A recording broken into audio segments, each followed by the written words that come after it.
It was a normal, sunny afternoon. Leo, Mia, and young Sam were playing in the park. Suddenly, a strange shadow fell over them. It grew bigger and bigger. They looked up, their eyes wide with surprise. A giant ship, shaped like a huge chicken, floated above. It was a scary sight. Before they could even shout, a bright light pulled them upwards. They were floating up into the belly of the strange chicken ship. Inside the ship, everything was smooth and curved. The air hummed with a low, whirring sound. Leo, Mia, and Sam huddled together, their hearts pounding. "Where are we?" whispered Sam, his voice trembling. Mia looked around, her mind racing. "I don't know, Sam," she said, trying to be brave. "But we're together." Leo clenched his fists. He was scared, but he knew he had to be strong. He was the oldest. He had to protect his friends. They had to find out what was happening. They had to find a way out. Then the aliens appeared. They were not what anyone could have imagined. They looked like big, green, wobbly yolks, like giant uncooked eggs without any shells. These strange beings had no legs, no arms as humans knew them. They floated in shiny, egg-shaped robot suits. The suits whirred and clicked as they moved. These were the Yolkians, the masters of this strange ship. Their robot eyes, small black dots, stared at the children. The children stared back, too amazed to speak. The Yolkians nudged them gently with their smooth robotic shells. They guided the children down a long white corridor. The corridor walls looked like the inside of an egg carton. Everything was round and pale.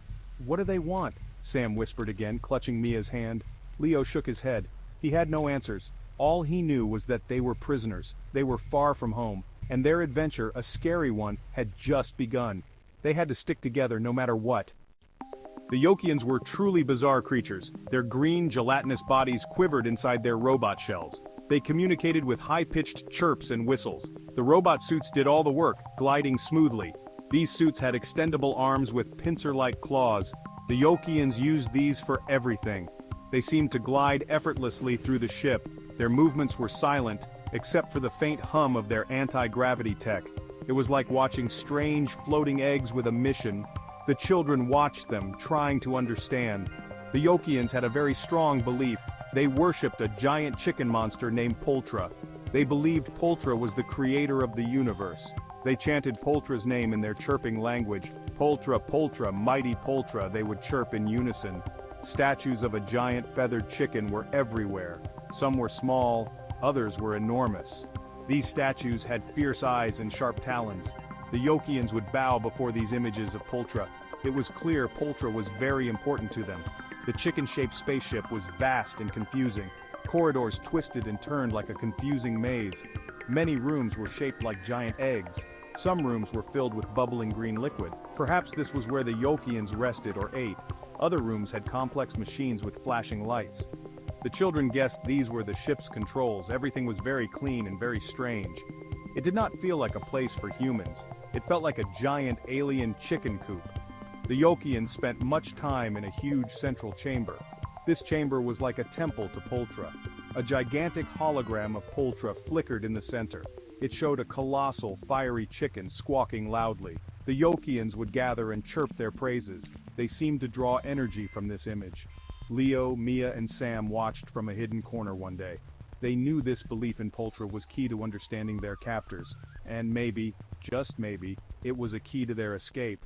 They had to learn all they could. Days turned into a routine of observation.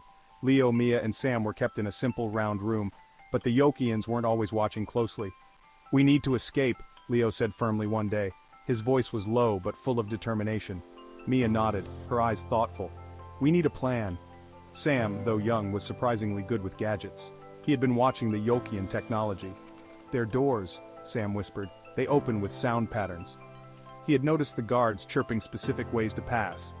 This was their first clue, a tiny spark of hope. Mia was the thinker, the strategist of the group. She started to draw a map on a piece of discarded panel.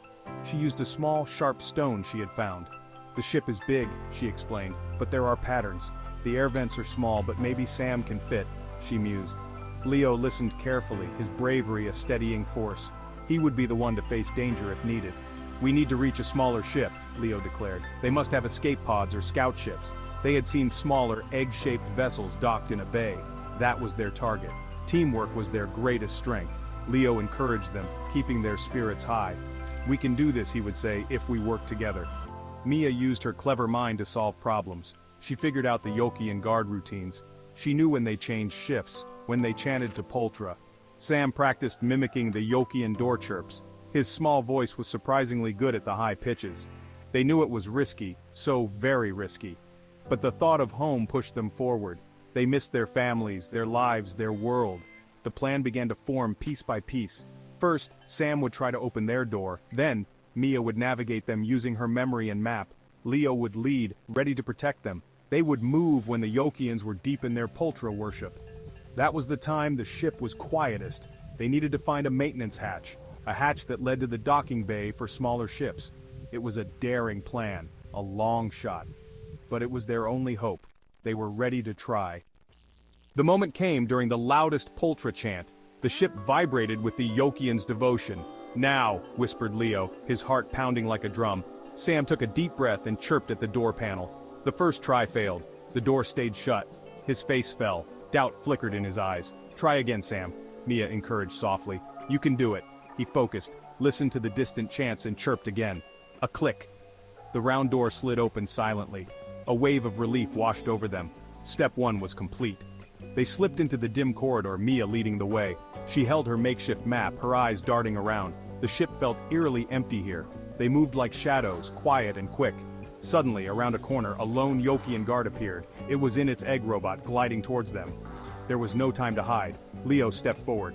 "Run!" he yelled to Mia and Sam, pushing them towards a junction. The Yolkian focused its black dot eyes on Leo. It raised a pincer arm, ready to sound an alarm. This was it, the moment of truth. Just then, a section of the ceiling groaned loudly. A large, decorative egg, part of a Poltra shrine, wobbled. It crashed down right in front of the Yolkian. The alien robot swerved, surprised, and bumped into the wall. It seemed stunned for a moment, its lights flickering. Leo didn't wait. He grabbed his friends and they ran. Was it luck? Or had Poltra accidentally helped them? They didn't know, but they were grateful. They found the maintenance hatch Mia had marked. Sam, being small, wriggled through and opened it from the other side. They found themselves in the docking bay. Several small egg-shaped ships were there. Sam, surprisingly, understood some basic controls. He had watched Yolkians pilot these from afar. They scrambled into one, sealing the hatch. With a lurch, their little ship detached. They zoomed away from the giant chicken spaceship. Looking back, it seemed almost comical now, not just scary. Ahead through the viewport, they saw distant stars, and among them a familiar blue marble earth. Hope surged in their hearts. They were going home. Their teamwork and courage had paid off.